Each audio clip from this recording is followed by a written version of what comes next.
If you listen to the show, you already know that we cannot exist without our sponsors. They are the ones who make things happen behind the scenes. So let's acknowledge Fuji Sports. We've been working with these guys for a while now, not only as far as this podcast is concerned, but also at the RŌL Academy. We've had their gear. I personally use their gis. What a phenomenal product. Yeah, I mean, jiu-jitsu, judo, MMA, tape, bags, anything you need for your jiu-jitsu journey, you can find at fujisports.com. We have all had that situation where after classes when we want to ask a question. And Thomas, a lot of those questions you've already answered, right, at Ask a Black Belt. Yeah, it's another podcast that I'm running.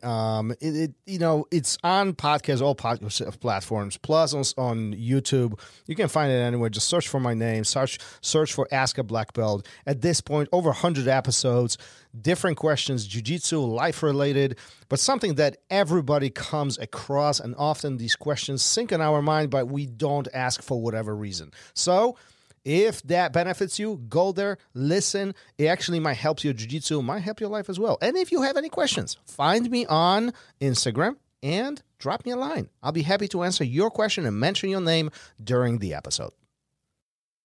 What's up, everyone, and welcome back. If you haven't already, please remember to hit the like, share, subscribe, download, listen, and whatever other button there is, and leave us a review wherever you do listen. That ensures that we can continue bringing you the great guests and amazing content that you've come to expect. Today's guest has been a fixture in jiu-jitsu for decades in both his homeland of Brazil and the U.S. Over the years, he's coached legends of jiu-jitsu and MMA, including Tito Ortiz and Quintin Rampage Jackson. Waldomiro Perez Jr. joins us to discuss his unique approach to coaching professional fighters and hobbyists, the similarities and differences between jiu-jitsu and surfing, the lessons he learned from the Gracies, and more. Here is the RŌL Radio with a coach and instructor, CEO of Cia Paulista BJJ and BJJ Coral Belt, Master Waldomiro Perez Jr.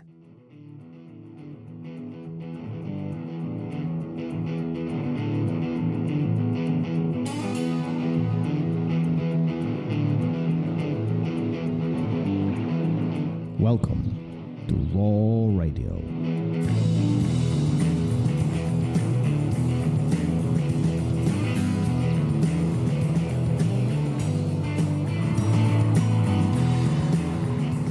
And we are live. Here we go. Another great episode ahead of us. How are you doing? I'm freezing. I am freezing cold. Everybody around me is sick, so I'm a little worried something's going on. But other than being ice cold today, I'm doing fine. Don't be paranoid. It's all right. It's all good. It's all good. I don't know, man. My kid had 101 fever all weekend. I'm worried. But yeah, I'll be all right. All right. Listen, we have a great guest today's show. Junior, welcome, sir. How are you? Great to see you. So much to have me here. I'm very happy to participate with you guys. I'm on cold land too in California. That's why you have a sweatshirt on. I know. We are in Chicago, so it's a little chilly down here. But anyhow, you've been on the mat very, very long time, and I know you recently visited Legacy with Professor Alberto Crane and good friends of ours. And how long it's been since you stepped on the mat? How long has it been? What year did you start? That's a horrible question because I have to reveal my age. I'm 59 years old. I'm stepping on the mat first time 5 years old. 5 years old. Yeah, I mean, a very interesting way, I get there. So tell me, how did it start? What I mean, you've been on the mat for so long. Yeah. My mom, I used to study in one school, public school, and because my mommy works there, I started very early. So I'm 2 years younger than the mostly kids on my class. When people 7, I'm 5. And a few kids from my class started to do jiu-jitsu on Saturdays and Sundays. And my mom said, I don't want to force you to do anything, but if you do jiu-jitsu, I will be very happy. So I start. And I do my first Saturday. I remember like today, you don't know how to tie your belt. And they don't let me spar because just after 5 classes, and I do on Sunday. And next Monday, I ready for my relaxed moment, watch TV, And my mom, let's go jiu-jitsu. I said, no, my friends just go on Saturdays and Sundays. She said, yeah, but you go every day because with me, I will give the Friday free. You go all the other days. And I used to hate jiu-jitsu, bro. Like, like be there every day. Why But Why didn't you like it? because it used to be boring, like no much kids there, different kids every day, because nobody training every day on that age. But after a few years, I start to understand the difference that make for my life, the difference between my friends who are older than me and I beat you all day. So that's I know how important now to my life is that I just don't have the discernment to understand. What made you understand that? What was the one thing about jiu-jitsu that made you realize that it's so important for the future? Okay, that's interesting. Look, when I'm a kid, I wanna do karate, kung fu. I don't even remember who is the heroes on that time. Maybe David Carradine. Remember that show? Yeah, kung fu. Yeah, and some other stuff like that. I don't remember the names, but that time I believe karate and kung fu is unbelievable stuff. And when I'm a kid in Brazil, they have monster clubs, sport clubs built by the military government. So with a bunch like arenas for sports inside monster facilities, with two security dudes only, super old. So I start to realize jiu-jitsu helped me when the old kids try to bully me and nobody can handle me, hold me there because all that slides, slimming techniques of jiu-jitsu can escape. In that moment, I start to understand jiu-jitsu really works for me, in multiple reasons. And after that, when you start to get old and you see how much more help you, but pretty much like around 10, 12, when it saved my life there many times. What do you mean by that? Sorry?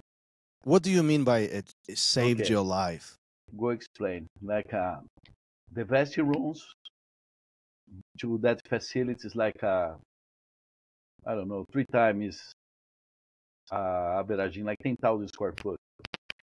And the old kids used to leave from the soccer to the other sports, and they used to grab the young kids and slap with the towels, wet towels, that type of stuff, or torture them. And I never get stuck on that because obviously I can't escape. I grew in Brazil, like the jokes on the past is way more violent than now, if we can consider it a joke. Yeah. Yeah. But planets way more violent before, so that environment make me survive. Do you feel like it made you tougher? Do you feel like it made you Oh yeah, get oh yeah, absolutely. better? Way better. Do you think that would be possible today here in the United States? No, look, what is a normal thing on the past? On these days, people get arrested for years. You know what I'm saying? Yeah. Like fight on that place will be like a totally normal thing. Maximum will happen somebody split the fight. If somebody split the fight, I born in different type. On my school, every day somebody will come. Somebody will challenge somebody to fight after class in the whole entire school. We wait for every day. So that's making me think. Example, when somebody's nervous because have a fight, come on, bro. You have a judge there, a ref there. We go split the fight. It's a sport, a simple thing. I see fighting like a very mellow way. I think surf is way harder than be a fighter. Wait. You're saying surfing is harder than being a fighter? Why? Oh yeah, way more. Why? Because on surf, your life is in risk there if you challenge big waves. Let's say Mavericks or Jaws or Chopo or Nazaré is a 20-foot wave, 70-foot wave. very powerful, go throw you in like a coral reef. Ain't nobody will take you there, you know, in time. Right. Maybe There's nobody to stop the wave you have a if you're team in there trouble. to rescue you, but take time is a way harder challenge. You know, I don't know if you guys follow big waves, but have that kid named Kaileni. He's like the new waterman award. You know, they can hold 4 minutes under the water in a brutal situation. You know, Yeah. so I think fight's fun. You know, when you train Is that every day, fight's fun. is A that great because you've been around fighting your entire life? I mean, literally entire life. Like you stepped on the mat at the age of 5. So like, yeah. you know, it's almost anything that you know, right? You've been surrounded by it for so long. Probably. I look fighting a very, very technical matters. You know, example, before fight, I like to reflect in everything can happen there. Details. You know, you wake up in the middle of the night, you start thinking, oh, that hand on the armpit, we do that. You break the fight in pieces. So I look in a very detailed thing. I don't think it's brutal at all.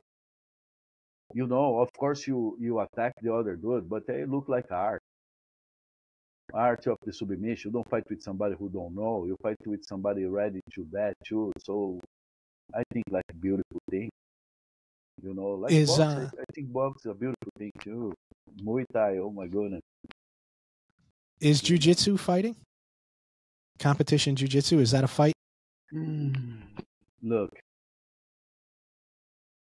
competition jiu-jitsu is different than jiu-jitsu martial art in some way. Mhm. You know, I believe you can be a jiu-jitsu martial artist and compete on tournament. But if you don't know the martial art part, it will be hard to understand everything. For this is very hard to find fighters who apply beautiful jiu-jitsu on UFC.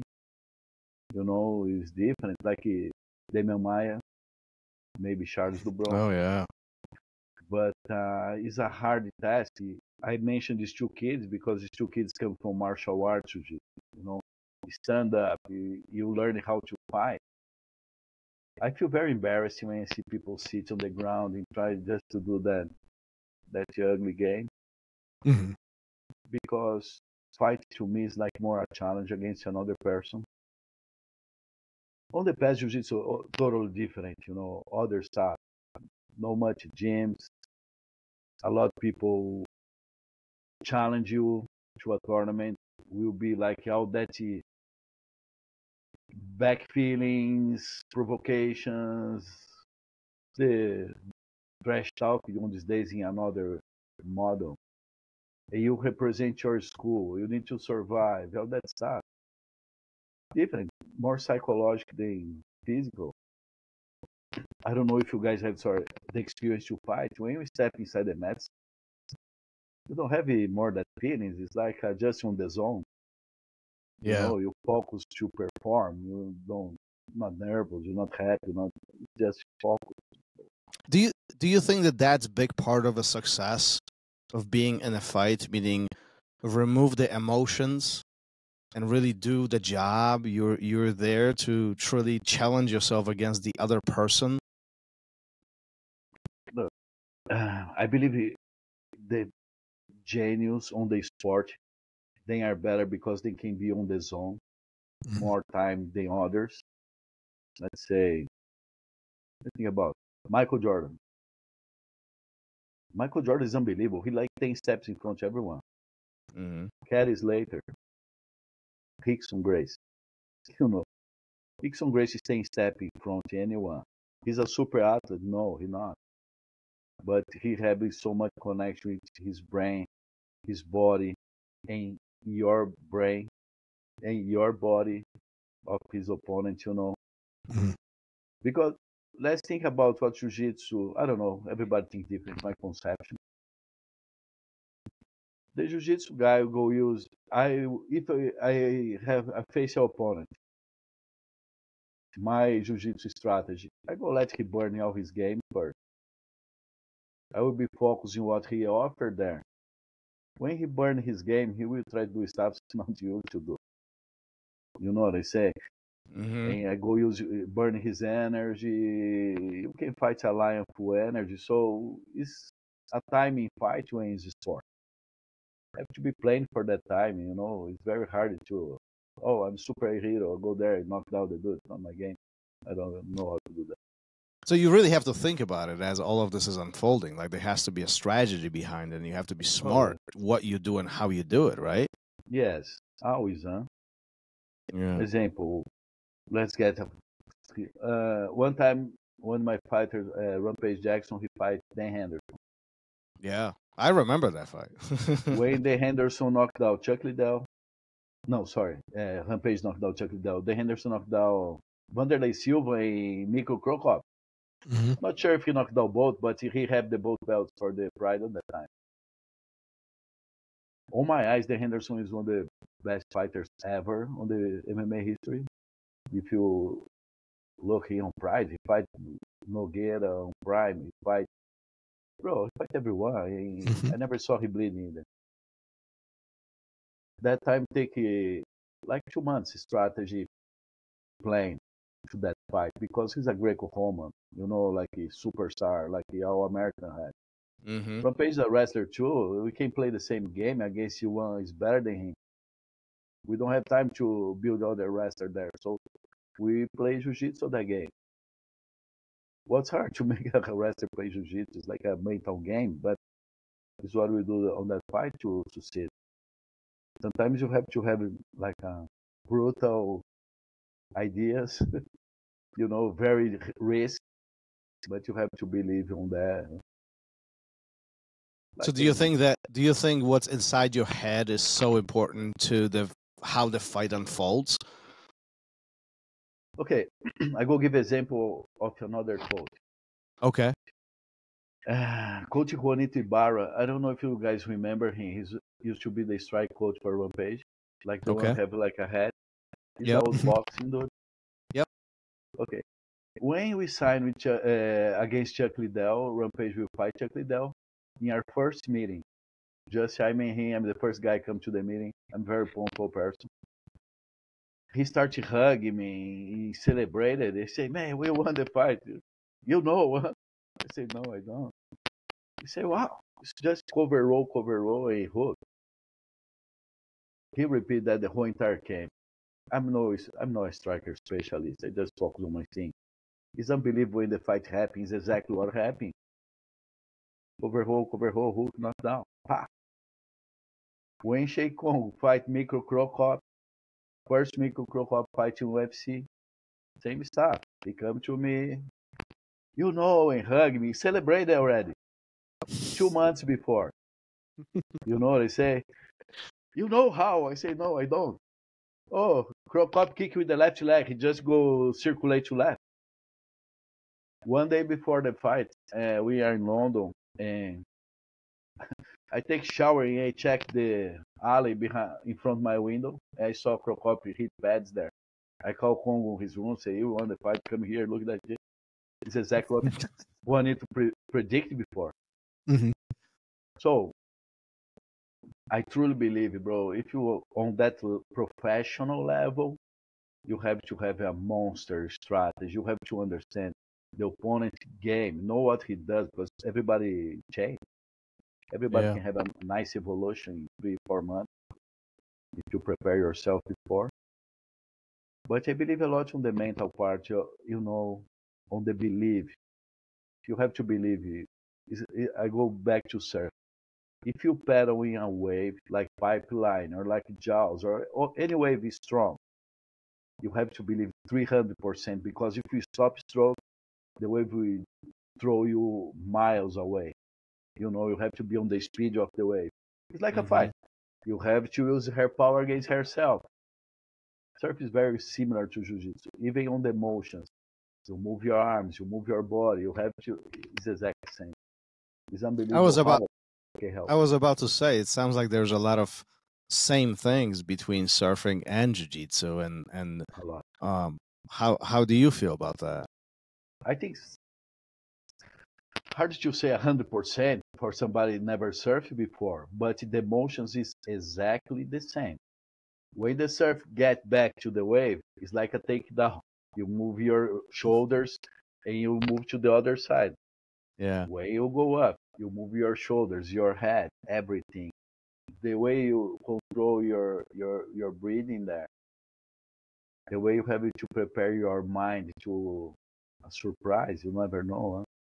Like when you inspire somebody, is a exciting moment because you will see what your opponents prepare for you too. And that's exciting. I'm Like, sure, yeah. For sure. I was looking at your Instagram before we start talking, and I saw a picture of you and Helio Gracie. Yeah. Do you know which picture I'm talking about? I have to say, my Instagram get hacked, so I have a new one with few pictures. I have one with a lot of pictures. But I guess I'm trying to say that you're one of the lucky people who have met Helio Yes. Gracie. You've met a lot of people, right? But Yeah. oftentimes he's considered as, the father of jiu-jitsu, or he's considered as one of the ones who really put jiu-jitsu on the map and really made it more popular in Brazil, and obviously from there, I mean, you are here in US and you can live your life because of some of these people, right? Talk to me Yeah. a little bit more of how that relationship was and how you guys met and what happened during those times. I I have to say something. Like a lot of times, especially Brazilians, they have multiple stories about how the jiu-jitsu start, how this, how Yeah. that, blah blah blah blah blah blah. What I have to say about Master Helio Gracie is all the words he ever gave me are monster lessons. All the conversations I have with him is unbelievable. I have the luck to one day. Uh, Too many people over him in one tournament here, and his granddaughter asked him to be with him. Two people don't annoy much, and I annoy him. I do an interview with him, but it's very interesting because that interview is just like knowledge, and more than that, life put me around him few times to outside the mats, you know.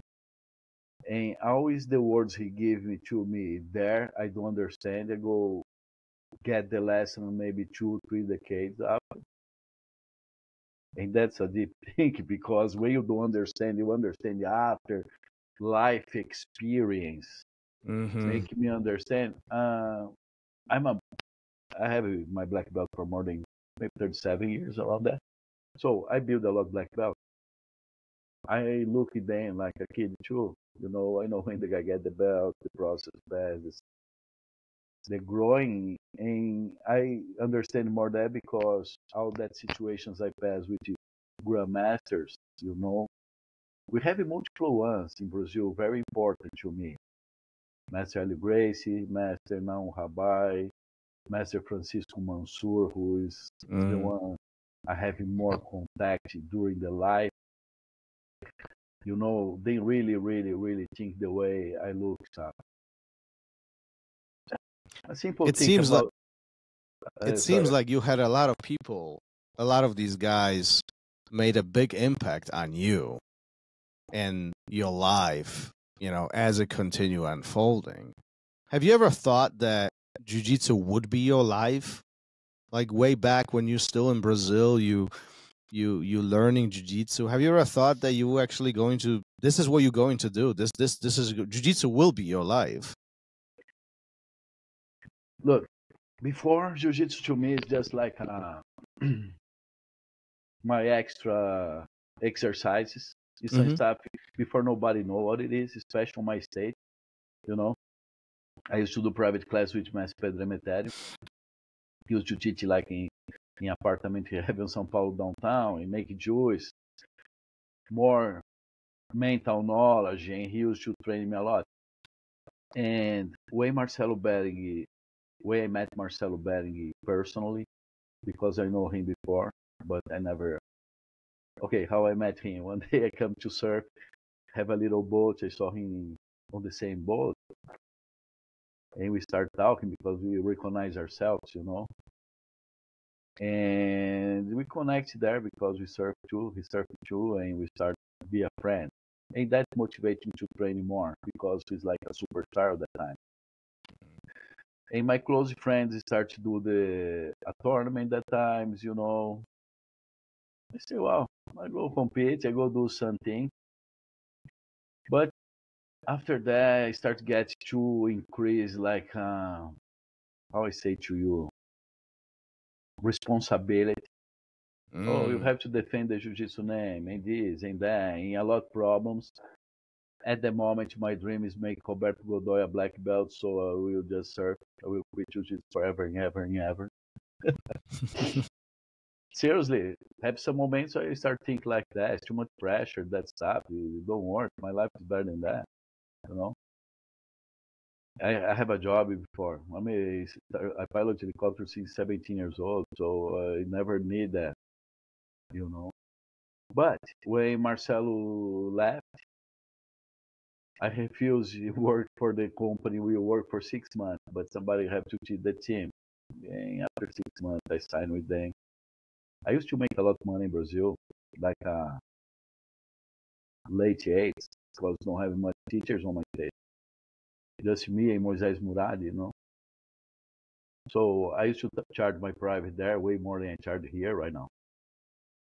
And I make by hour for like a big companies and stuff because Jiu-Jitsu start to have like a explosion in Brazil in 2 years, get super famous. Nobody knows what it is. Açaí, nobody knows what Jiu-Jitsu is. Açaí is the secret. It's crazy. Huh? Coming a little era there and start to be, and that time is the worst part for Jiu-Jitsu on my eyes because it starts people think it's cool to have cauliflower ears, to have pit bulls. I know the logo for my team is a pit bull, but it's choose for my students. And before doing like, bro. And yeah, you know what I say. I never part for that pit boy group and stuff. I'm a fighter, but I'm more focused in surf. I still have a house beach with mats and stuff, but more focused in enjoy life. The train is to enjoy life. Is that what Jiu-Jitsu lifestyle is? Just enjoying life, training, and just having fun? You ask to me there or now? Good question. Tell me both. There and now. Okay. The Jiu-Jitsu life from that time is very hard, bro, because you have to defend the Jiu-Jitsu name. Yeah. So I used to sometimes come to another people's gym, other sports, and say, hey, bro, that don't work. I will prove you, Mm-hmm. That time I think I'm correct on that stuff. On this day, I believe Jiu-Jitsu helps people. Kids to be better men from the society, more discipline, more organized, build respect to others. And to adults, I believe is whatever problem you have in your life, the Jiu-Jitsu can be the key to make your life better. What do you think changed from being this rough Jiu-Jitsu way back in the day that you're describing? A lot of defending Jiu-Jitsu name and the fights and all that, and we know stories from fighting on the beach and other things like challenges. To today, Jiu-Jitsu is really motivating. It's really way of life, and it really helps people to be better person. I think maybe I'm okay. Sometimes you look life a lot in favor to your personal. Yeah. That time, I think, like on the early 90s, I have an unbelievable MMA team in Brazil, like Macaco, Godoy. I have and that time I like Jiu-Jitsu because whatever place on earth I travel to serve, I will be the one there who dictates situations because when people don't know Jiu-Jitsu, you're the king, But it's funny. The first time I see the first UFC, I watched in Brazil with Eduardo Leitão under my black belt. And I say, wow, then we'll show Jiu-Jitsu to everybody. Then we'll destroy our martial art now. Because everybody will know what we're doing. You know, before we have MMA, but not much people know. You know, it's way easier fight on the pass. Think about it. I go sit here, you no idea what's happening. You think you knock me down, you're ready to sleep. And so before is way more efficient, or let's put like easy to apply. Mm-hmm. And I start to change a lot. Like actually, sometimes you have the stone mark day when stuff change your head. My stone mark is when Rampage fight the Henderson. Mm-hmm. It's a very complex story because it's a very important fight. So the fight process on the last 2 weeks is horrible because you have all the brown nosers, all the people wanna take it way there, all the vampires of this and that. People is not involve your camp. You try to, you know, it's not like a nice planet. When you know, fight plan is not like that beautiful stuff. Mm-hmm. And actually, a lot of stuff's happened that day who make me change. But what make me change more is after the fight, Joe Rogan asked Rampage, we don't care in video. Say some stuff like, "Oh, I'm impressed with your ground," and he mentioned, "Oh, I don't know if you know, but I do jiu-jitsu," you know, and he mentioned my name. To me, that day is super important because I make a wrestler train jiu-jitsu to beat another wrestler. And you know here in the United States how they think, like wrestling jiu-jitsu. That to me, and unify the title for the Pride in UFC, who is always my dream as a coach. Yeah. So that night's a very interesting day. First, they forget the belt there. I'm with like a few $100,000 belt on the OC Arena. I'm lucky I have some car to pick me up, but it's a responsibility. I have to back to my hotel, put on the coffee, and I hit the party later. And there started the process on my mind. The vice president for Spikes, the first fight on Open Channel, he introduced to the vice president there on UK. And the lady, and we won 3 fights that night. We won with Rampage, Congo, and Bisping. And the lady said, "Wow, I love you winners." On my mind, say, "Wow, if you want this dude's lost, I'm a loser." You know, like that type of process mentality. Wow, that's weird. And the wrestling coach with a bunch of girls there, I said, "Wow, you're the man." And the guy making like a bad face, "No, you're the man." I said, "No, we're not here." So I left. I come to the hotel. When I hit the hotel, I have like 1,000 new friends on social media. I have 1,000 text messages for people I don't even know. Of course, the media say good stuff about myself, but I start to think, why I do that? I'm on the border here. Like, doesn't matter my work. It's based on the result there. I can be a villain, I can be a hero. And that's pure ego. You know what I say? It's not like what I've been using my jiu-jitsu for, to that. And that day, I decide to teach kids. You know, I pass all my fighters to my assistant. I work with against Machida only. I don't know why, some reason, but I started to build my program based to kids, to normal human beings, to prepare my black belts to take care of people, to make better life to people. So there was an event that changed everything for you. You changed the direction. Yeah, changed my mind. So what I want to do with my life, you know. And now you focus on kids a lot. I focus on kids and adults too, but in a different way. You know, example. If I say, "Oh, against competition," I will say to you, don't compete with my student, but I have a competition team because I have some kids who really need to do that, have that focus in life to keep. But I like a lot to work with people with more age. You know, the day I visit Legacy, I never watched before Alberto Crane's podcast, so I researched before I come to there. And the first staff come to me is that old dude who trains there. I don't remember his name now. Sorry about that. But I saw his story. And the first person I see when I arrive there is him.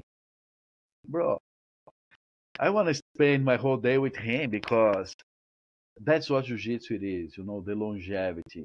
How much Jiu-Jitsu is good for him. I work with a lot of vets who need some help now, multiple ages, and I think that's what Jiu-Jitsu fits very well to everything, even if you are an athlete. Why do you think? Why do you think so many people don't do jiu-jitsu? If jiu-jitsu is so good for us, it's so helpful. It helps us with life. There is still so many people who don't do it. I have a little theory I share with my team, sometimes with friends. Before jiu-jitsu, people waste too much time talk bad about the others. Everybody think their jiu-jitsu is better, my jiu-jitsu is better, my team is this, my team is that. And that maybe take you away from the other martial arts. Okay? If you go to a karate school, kung fu school, they're packed. Everybody bring kids there, everybody's happy. And I think never give a chance to the community to get together and put a training plan. What we have to teach to a student. My idea. I have a big team. I have multiple gyms who I have to work on my coach's brain because a lot of teachers teach on the first class when they start teaching ground and all that complicated situations, detail stuff. Bro, I'm a coral belt. Sometimes I look position and say, what the heck you doing? It's too much. It's too much. Nobody will understand that. You know, it's shortly stops. Detail stops, you know.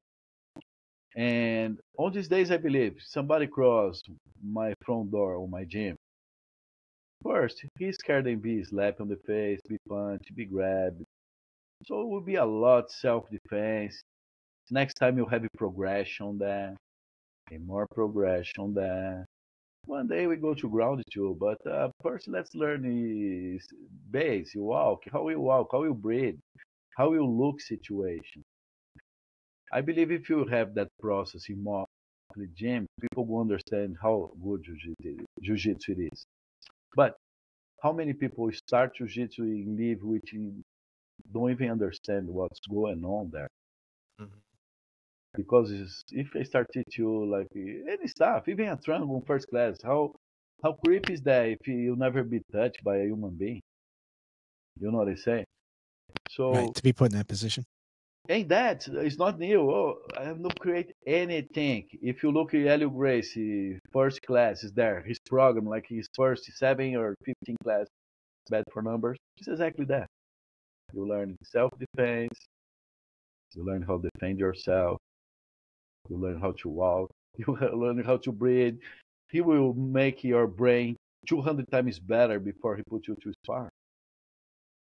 Because it's the way they work, you know. All that old grandmasters, they work in your brain, bro. They make you understand with shortly word technique.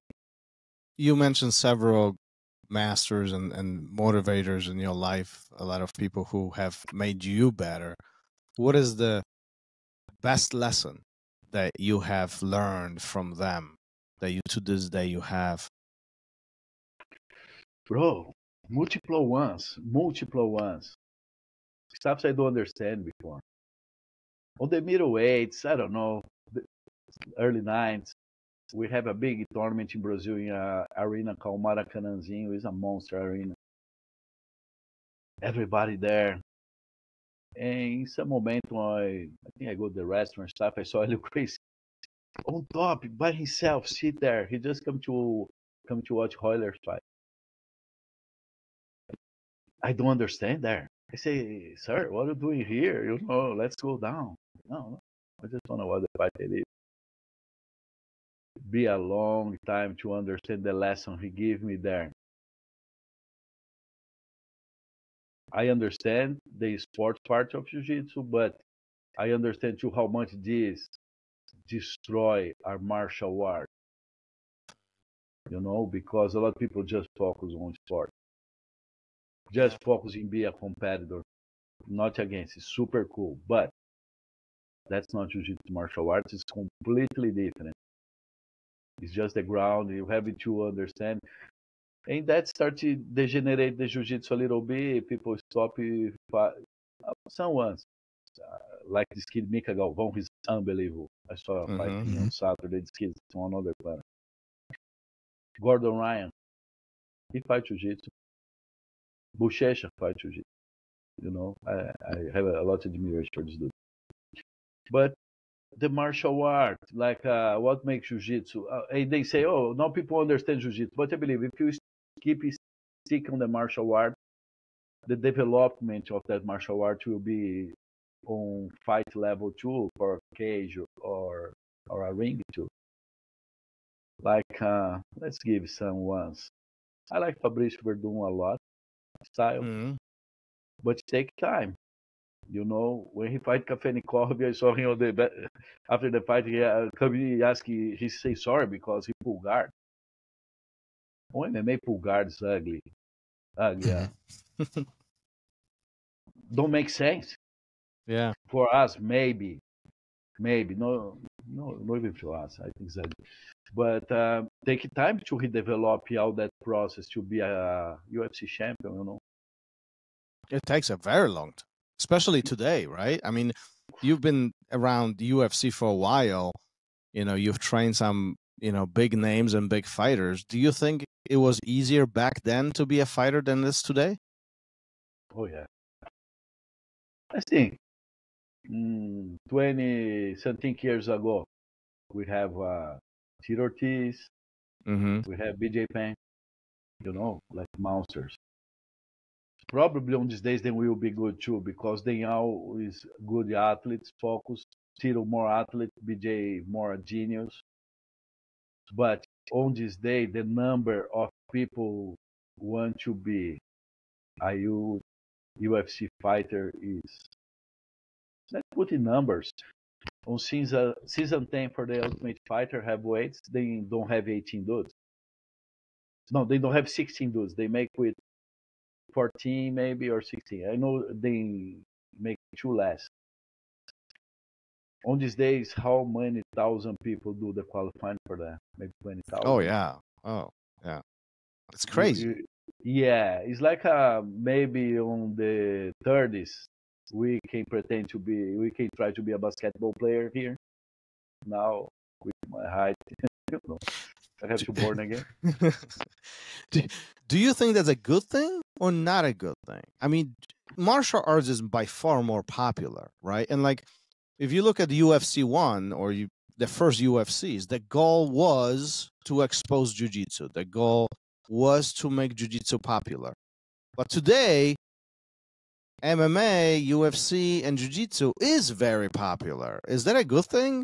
Or do you think that maybe it was better back then? Like I say, when jiu-jitsu exploded, he gets very popular straight away. Yeah. I believe now is a way to live. We don't have not to do anymore. Let's back to surf. When I'm young, I have my beach city called Ubatuba. I surf beautiful waves just myself. What's said too, you wanna have a friend there. On these days, it's like thousands and thousands of people inside the water there. And I watch a video about a dude who worked hard when he's young to promote the surf, to make surf popular, to bring people to surf. He completely regret about that. Me too. Because I live in Huntington Beach, the surf capital of USA. You don't compete with guys only. You compete with old ladies with longboards, with kids, with dogs, with dogs, with dogs. Seriously. I've seen it. A lot. Having Yeah. surf school for dogs. So to get a wave on these days is way harder than before. You know, ain't much what I can do. You know, it's the consequence of the evolution of everything. We need just have to accept it, make the best we can with that. You know, Do you think it'll swing back the other way? Like it's so popular that all these odd things are going on in it. Will people get, I guess, sick of it in a way and stop showing up? And then it will revert back to what it used to be? I don't believe in that because one simple reason. Human beings love to see fight. You know, that's a human nature. And I do classes. We talk about that later, but I have a history teacher, Jiu-Jitsu history teacher, somebody who studied a lot. And before the Jiu-Jitsu migrate to Brazil, Honeycomb, all that stuff, we have Japanese guys who travel to multiple countries to do pro wrestling, you know? Yeah.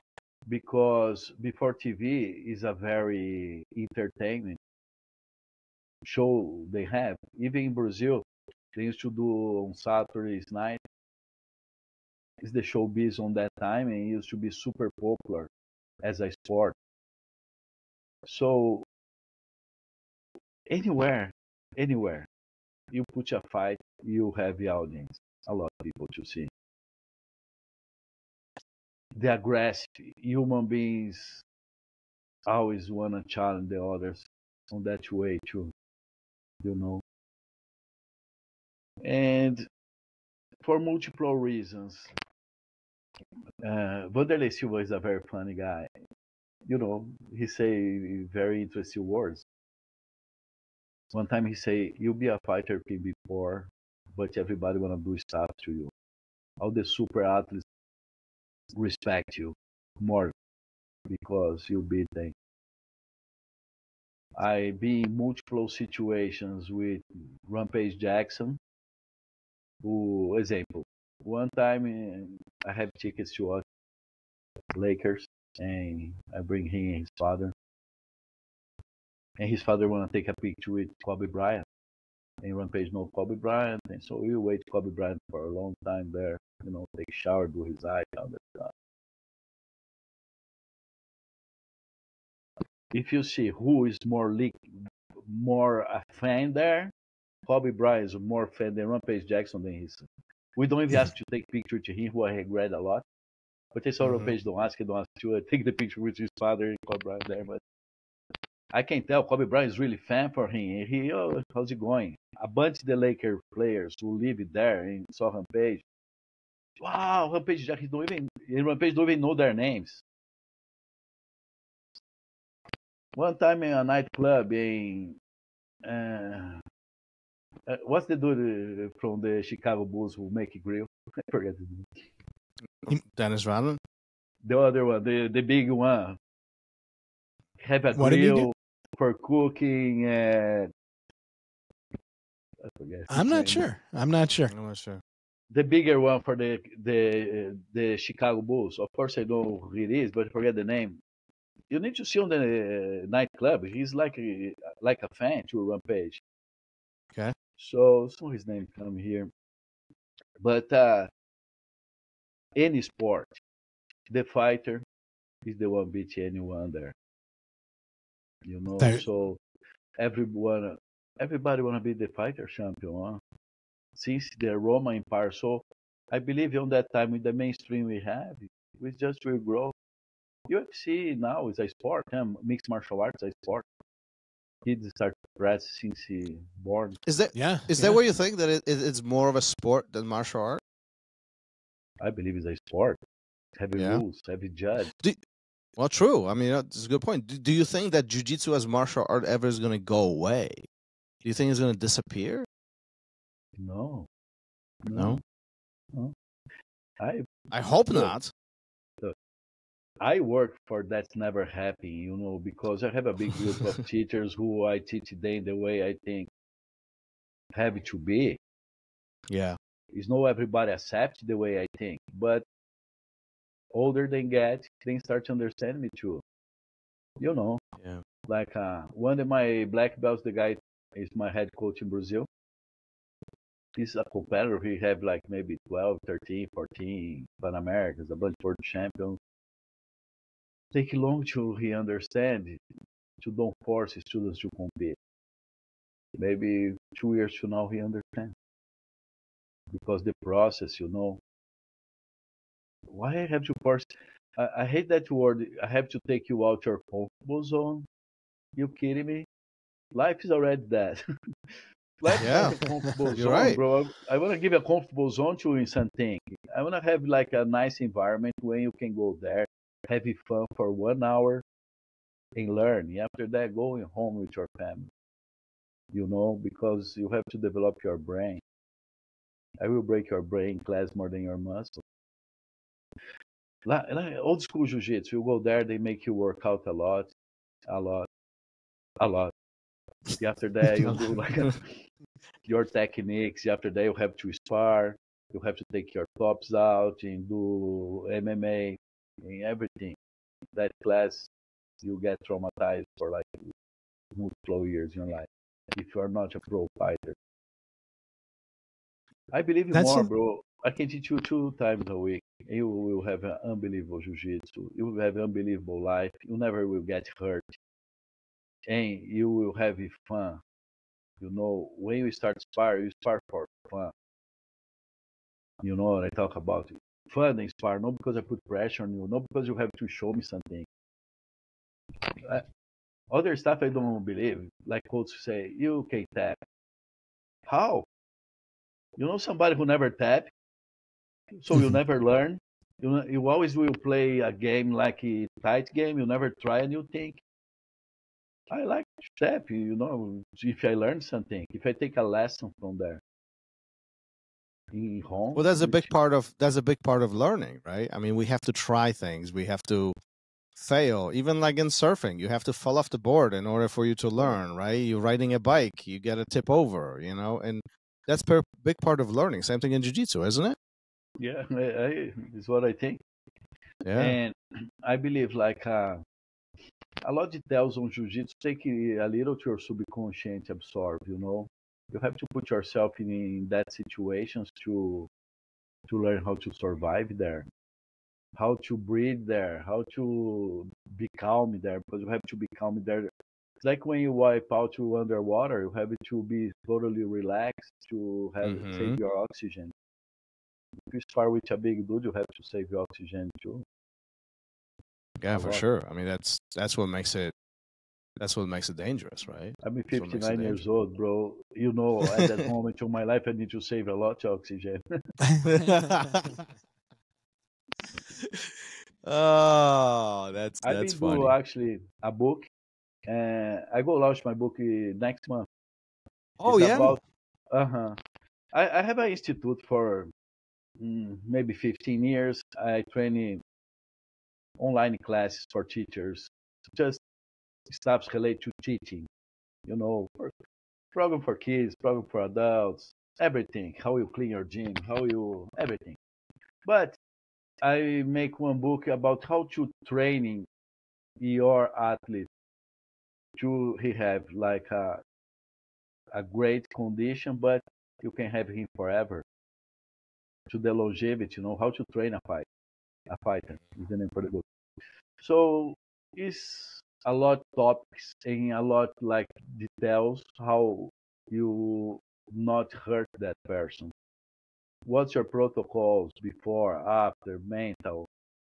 But it's very open to other stuff too. I try to do a research for more than a year about the new techniques to recover, example, because I know how to train, but every day you have a new science stuff coming to recover, like the tech, it's unbelievable stuff. So That's what makes my book get a little late because I want to put Alberto there. Well, yeah, you want to include everything in it, right? I mean, that's what Yeah, makes it because I great think it's book. important. It's not about it's about I want a book where you can keep your clients safe with conscience, or how you prepare athletes for, how you make it ready for that day, how you recover after. It's a bunch of protocols you have to have it there, and some people don't know, or maybe you have like a book where you have like a bunch of stuff you just can consult when you need. Well, a lot of people Personal don't know. yeah. Right. I mean, like if nobody teaches us, we won't know what to do, right? And I think that's that important part. Thanks to people like you, we can learn better and be better teachers, better instructors, better students, better people, right? Better human beings, right? Yeah, I'm really focused on not just on my team, on the people coming to us. I believe Jiu-Jitsu is a lot of people is a great fighter. He's an unbelievable black belt, but sometimes he don't know business. Sometimes he don't know how to communicate with human being, how to build a Jiu-Jitsu program. So in our team, what I've been developing is not just for my team. I develop for other people too, like a manual. That's old school too. When you go to Pedro Betério, Helio Gracies schools, or the past, they give a manual to you. What to expect for Jiu-Jitsu? What belts are there? What I expect myself when I'm on that belt. Explaining what the belt it is, what's a professor, what's a master, what's a grandmaster, and a lot of other stuff to keep that client at the moment informed what he expects for his life there. Yeah, like example, my jiu-jitsu schools are very focused on discipline to kids, so we inform the parent right there because I don't want to have a conversation with him again about that. If you don't want, move to the next school. But my school is discipline is like army. You go learn how to love your parents, how to love society, how to respect everyone, because that's my goal with kids. If you are adult, we will have a lot of fun, but we go mellow. Don't force me stuff because I don't want to hurt you. You know what I say? I wanna you be my client forever and ever and ever. And example, my first student in my life, because at the time is not my client. My first student in my life is Roberto Godoy. You know who it is? He's the king of the masters. He's 50 years old now. He will fight the BJJ stars and don't even have somebody wanna fight him. He's still 50 years old, solid mountain. Macaco, he have 2 belts on Texas MMA. He's 50 years old too. And I have a bunch of other ones like that, like they still in life. Because always our focus on training is longevity. Always, always, always. Because on the past, we have a lot of dogmas there, If you train with other martial arts, you are creon, to this and that. Yeah. But because I work for a big gym on the 8th, I have a boxing coach, Miguel de Oliveira. He's world champion. He just passed away last year, I think, or 2 years ago. So I have that boxing coach, and I have a judo coach too. And I start having more boxing sparring to my kids there because we start doing MMA and we need to learn how to stand up. So we start to do hybrid trainings on that time, and I start to learn a lot of stuff with the other martial arts.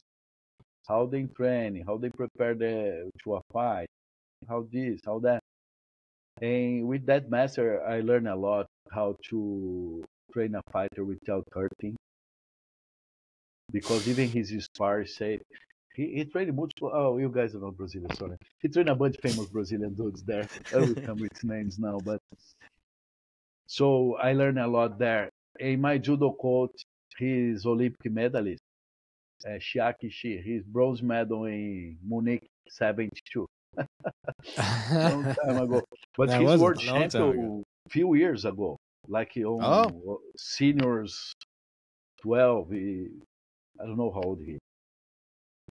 But he's Olympic medalist. So always he bring us to what's a competition mentality. Not physical, mental. Well, that's a big part of this, right? It's a big part of Yeah. martial arts. It's what's inside our heads and how we Example, use it. And how's the softness? Like, let's say you go do a judo traditional class. It's a soft warm up, a lot coordination motion. Mhm. After that, you go do 3 times utkomi, Mhm. 3 times 30, correct? 90 motions. Mhm. After that, maybe the teacher will teach something, or you go do a soft handori there, like some takedowns. It's a very mellow stuff. Even to an Olympian, he will do that more times. He will do his exercises out. But the practice time is that method, simple, soft way. Well, that's what allows us to learn, right? That soft, hard exchange and really ability to open our mind and get more information in. And that this is how we get better in jiu-jitsu and in life and judo, all of these martial arts and sports. Well, the goal is really to become better than we were yesterday, isn't it? It is. And it's Yeah. unbelievable because on the past we have a lot of rivals teams in Brazil. Yeah. And we grow, we don't have anymore. On these days, my team rivals on the past are masters, grandmasters, and we are super friendly. We exchange knowledge. We are really friends. Really friends. We love each other now. Who was Because your we biggest grow. rival? Who was your biggest rival that is your good friend right now? Look, I never have a rival as a person because I'm very mellow, but on the past, Gracie Barra is rival from my team because Yeah. I'm from another state, and Ryan Yeah. Grace and that stuff. On these days, I use a lot Gracie Barras on my fight camp 10 years ago. They are my training camp. I coach them on fight. I really like them. We talk on the phone all the time, a bunch of them. And I work with Mauricio on UFC gym. We never rival. He's younger than me, but his team. I never have problem with Carlinhos Grace, but his team used to have problem with mine. Now everybody's friend. No, it sounds like maturity. I think the theme through this whole conversation is maturity, right? Brazil, Yeah. starting out in Brazil, everybody's challenging each other, everybody's fighting, and as the art or the sport grew, and everybody who was doing that then kind of aged a little bit, everybody became a little bit more mature and realized, maybe this isn't the right way to go about it. And here we are today, where you can be friends with people that quote unquote rivals in the past, or cross training in other gyms, other sports, other martial arts coming in and out. It just seems like correct me if I'm wrong, but it's still pretty young. Jiu-Jitsu is still, relatively speaking, pretty young. And it seems to have been maturing with these gentlemen who matured along with it. Does that make sense? You know what I mean? Yeah. Grew up. Yeah, we all grew up, right? Everybody grew up. And the people that didn't, probably washed out. We don't see or hear from them anymore. Yeah, we saw sometimes people name it different. Say, oh, I do this jiu-jitsu, or I do that jiu-jitsu, blah, blah, blah. It's all the same. Mm-hmm. Of course, every teacher have a different, maybe, detail, a little style different. But the community is a very solid stuff, because when somebody do jiu-jitsu, you automatically trust that person. I came the other day to Alberto Crane's school, and after we do the podcast, we come to his class. I feel everybody's my family there. You know what I'm saying? Mm-hmm. I never see these people in my life, but I love y'all dang. Seriously, no joke. Yeah, it's wonderful. Y'all dang. I feel so good to be there, to see Jiu-Jitsu affect all that people's life. And just to back to stuff we talked a little before, the sport Jiu-Jitsu. I believe the sport Jiu-Jitsu make it grow the number of people can hit who understand Jiu-Jitsu. Because I just remember the past, we talk about the past when early 90s, Jiu-Jitsu started to get famous. I come from a very big state in Brazil, the Rio, São Paulo. In that time, we have like maybe 4 or 5 teachers in different small cities, super far from the capital. Survived with 4 students, 5 students. Nobody knows what Jiu-Jitsu is.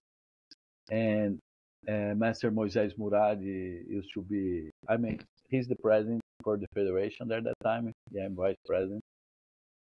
So he came with the idea to start do tournaments on that small city. And to you qualifying for the final, you have to go to there and do your qualifying. So we start to bring it to small cities, 200 people for a weekend. You know, you move your hotels, if you have one there, your restaurants, everything. People will start to see like the little athletes there, like the 5 dudes there compete. They bring their friends. And next year, people want to compete there too, on their own houses, you know, on their own venues there. The city hall, all the politicians there want to show up too because they know that's good for the city. This makes the Jiu-Jitsu São Paulo grow super fast. You know, that teacher, like in 2 years, start having 400 dudes. They start having Jiu-Jitsu centers there. Big centers because the politicians start getting involved, want to show up, and so they start to build all that. They want the city show on the stage too. So the sport at the moment make it grows a lot. Maybe no in quality, but in number. And if that not happy, maybe we don't have all this right now. Because yeah, we wouldn't be talking about it. To be MMA fighter, you need to have teammates to train. You have to have motivation. You have to have people who make money to teach because fighting teach just for honor. It's a moment of your life you don't fit anymore. No? Well, yeah, we have to come to. It has to grow in order for it to be bigger. You got to pay the rent. Yeah, absolutely, absolutely. Oh wow! I just looked at the time, Junior. We've been at this for an hour. It's always, it's a good time when the time flies. But listen, before we start wrapping this conversation, before we start finishing this, what we do at the end of every episode, we have a question from our previous guest.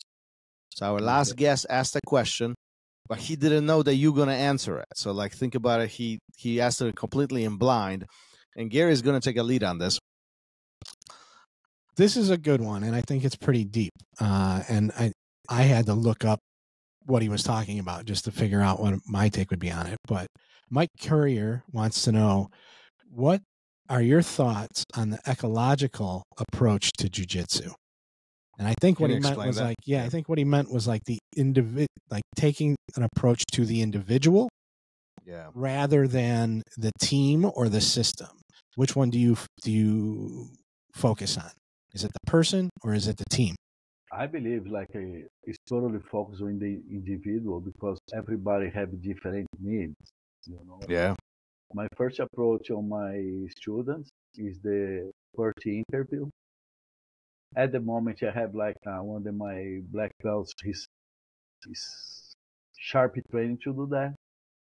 But after that, we'll do an interview too because I really want to understand that person, like his needs, and the way I go approach to his life. One stuff I think is very important when you approach an individual. It's very exciting to start do jiu-jitsu, and you have to control that person to don't start too much and start to disconnect him to his previous life because his friends, his family will be let down. And I don't think that's correct. I want to feel him on his gaps on his day. Like I said before, I don't believe more than 2 hours a week, maybe 3. 2 hours to start. That's a different way of looking at it. Yeah. You know, oh, I want to do every day. So sorry, I don't do that. I do 2 days a week, maybe Saturday on the future, because I want to do a slow approach. I want to prepare that person slow down to be ready to understand Jiu-Jitsu. I want his family understand Jiu-Jitsu. I want his friends understand Jiu-Jitsu because think about it, everybody's busy. I go start take every night or too long class, like you have an hour and a half to leave your family nighttime. You know, so I really like to incorporate to whole life. I don't look Jiu-Jitsu in short terms, you know. So if That's great. if somebody comes to you and he wants to train every single day, you'll simply tell him you're not ready for that yet. You have to take it slow. I do that every day. Bro, I want to buy the full package. Sorry, I don't sell full package right now. Maybe when you grow, you know, when you have now you just on the foundation class, it's just 2 times a week for you. Even in private class, I don't get more than 2 days a week. It's a great approach. Great, I love it. I You love it. know, bro, it's like Jiu-Jitsu to me is like a sacerdocio. I say to all my coaches there, you like a priest in a church. That's what you are. You help people here. You don't make like tough dudes or approach. We will help you where they need. Sometimes you need somebody just to talk. Oh yeah, I agree. With the motion of the Jiu-Jitsu, we can talk and move too. But the problem sometimes people have in the past, they want to push you too much to do class, or I want to sell 2 classes every day. Yeah. You know, and before I work for UFC gym, so I can control that. And people start to go every day to class. I know. For more, I say, bro, stop. We start to create problems with his family, or when he stop, he don't come back anymore because we go to a level of stress to drop him down. One stuff like people force students to compete to understand. If I train you properly to that day, next day your graphic going down. You don't want to train. You don't want to do any stuff. You need to recover maybe for a month, 20 days. You don't get hurt because the way human being body goes, correct? That is one approach. My approach, I want you every day there with me. Super exciting, super ready, because you're not a pro athlete. Look, you too. You guys want to fight UFC right now? No. No. But you want to have fun. You want to learn Yes. Jiu-Jitsu and be happy back Yeah. to your family. You know, you don't get hurt. You'll be with me forever and ever and ever. Because what I don't agree with corporation mentality, big gyms, they want you there, your retention for 7 months, 8 months, 1 year. What the heck is that? I go waste my time with you for 1 year only and you go? Don't make sense to me at all. At all. I want my students be with me for the rest of their lives. Because it's what's happening. My retention is forever. The people ask, how's your retention? I don't know, it's forever. I don't lose students. I just accumulate them. You know, it's That's more great. responsibility, but it's like in Alberto, bro. You go there, you see. You have 15 black belts on lunchtime. Yeah. You know, it's people forever there. Yeah, And last time ever. we were there was, I think, 52 black belts on the mat. Why? Because it's with love.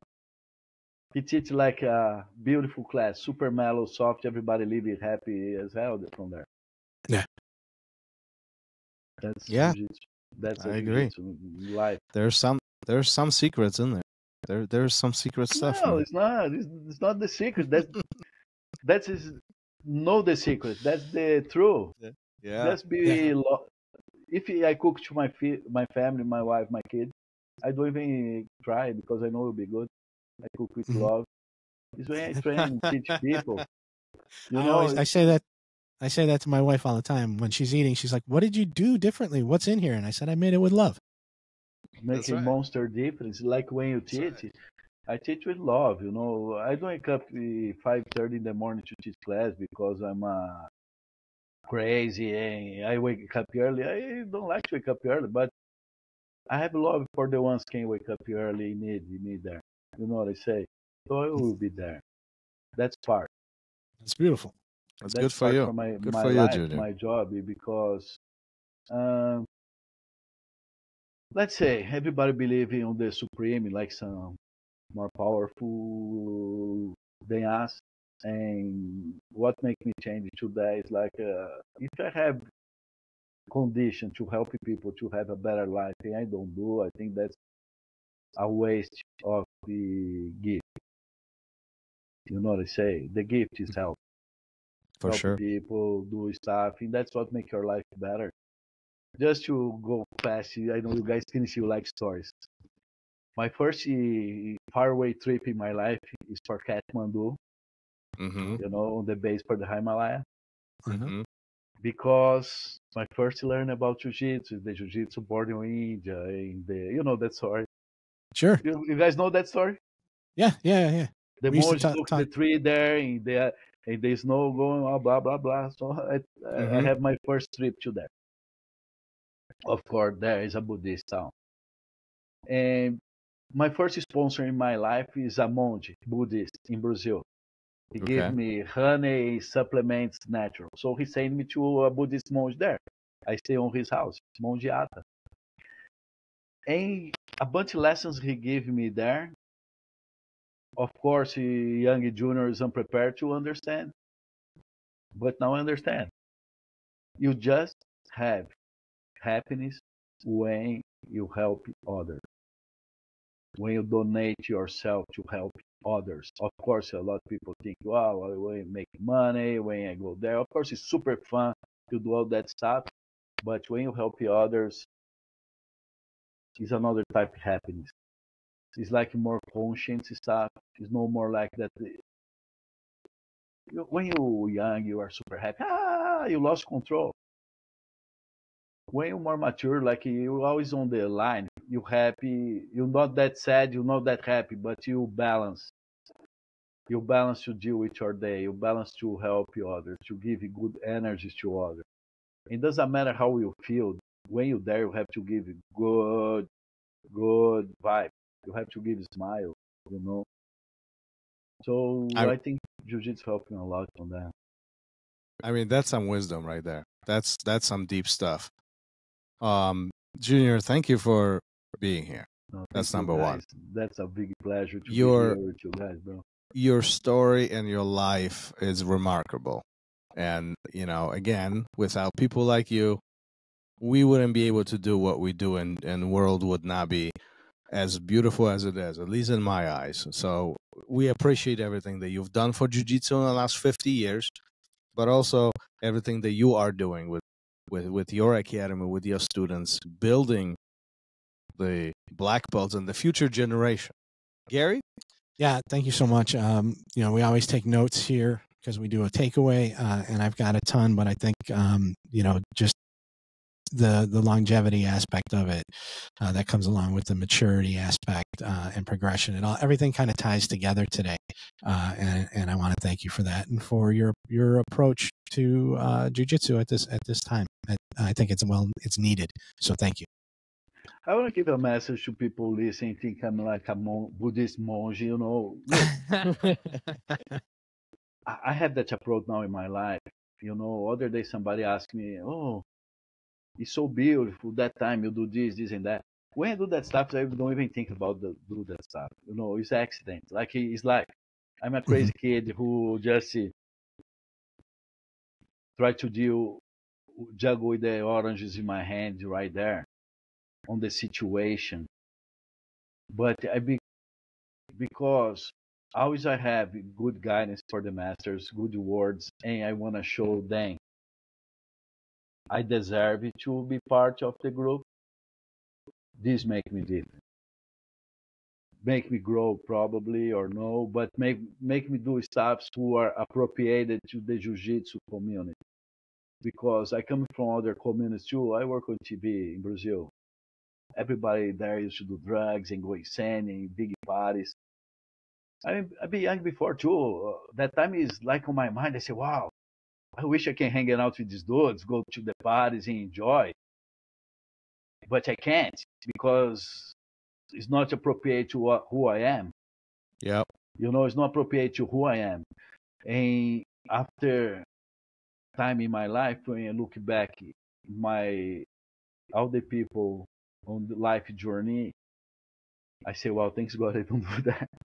Because the people still in life on my age is just the ones connected to the sport. All the others or pass away or on some kind of horrible mental, physical situation. And I have to thank Jiu-Jitsu too, to have my age and still can serve, can spar with young kids and do my life, you know, have my life. I can do whatever I want. Not much. I have problem with my knee. I don't run anymore. But, you know, I can serve. So that's unbelievable. And I have to thank the Jiu-Jitsu and to the old master. So the student, what I can say to you, like young student, full of energy, believe in yourself and just be disciplined. You need to have discipline. If you're a Jiu-Jitsu black belt, you have to have a posture, what people expect to that from you. You know, it's like you'll be a priest. You have to have your position there. You are a leader to somebody. People look from you. So you have to have a good society posture there. You know, you have to be an honest person. You have to be an honest man. You have to That's beautiful. Do that with people, you know. I love it. Yeah, I think that's a good spot to end this. This was nothing but wisdom right at the end. So once again, thank you for being here. Thank you for sharing. Thank you so much, guys. Thank you for sharing your life story, your journey, and all of this. I know a lot of people will appreciate this. And as always, pleasure meeting you, even though virtually. And, you know, I'm hoping that one day our paths will cross and, you know, you come to maybe visit us here. Maybe one day. That will be like a dream come true. And before we finish, I want to invite you guys for a unique stuff will happen in the United States. Mm-hmm. Master Mansour, he's older at the moment. He's like no strong like before. He will come for 3 days, just 3 days, United States on May 4th to give it to Joe Moreira, his red belt. Oh, that will be like that's a big his deal. last trip to United States. He's the older one. He's the Helio Gracie segment too. And if you guys have the opportunity, I don't know exactly the location yet, but I will share with you guys for sure.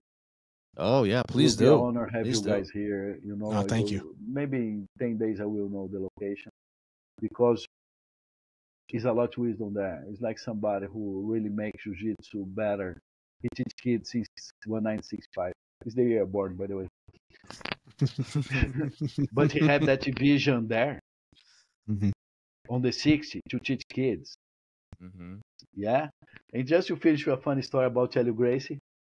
Master Mansour in 72, he said to Helio Gracie, didn't talk about degrees to somebody. He said, oh, Master, I got my black belt 4 years ago. And Helio Gracie said to him, hey, you still drink coffee?